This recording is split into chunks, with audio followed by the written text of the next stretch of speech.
अगर मरवा बांध दे के मरवा भगवान मारी लड़के नहीं भगवती ना उठाए शादी में भगवती नार उठा ले जा रे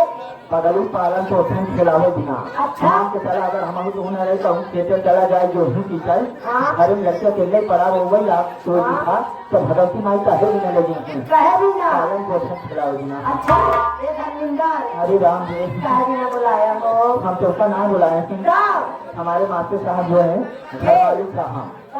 घर मालिक साहब आए नहीं हमारे अच्छा घर मालिक राम जी और मास्टर साहब हाँ आपको याद की है अच्छा हाँ आप जैसे आई हैं हाँ 2 मिनट कटाए ठीक है एक बार हमका छू ले तो हमारा हरारत दूर हो जाए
वाले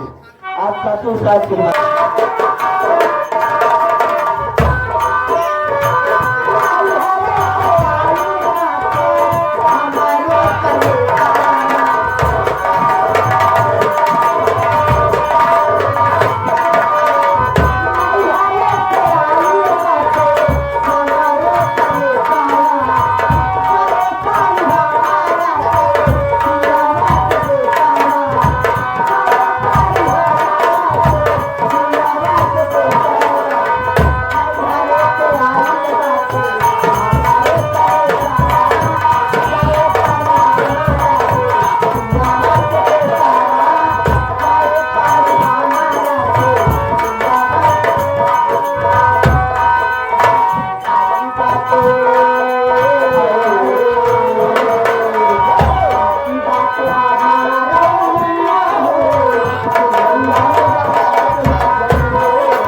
हम टंकी से कहते हैं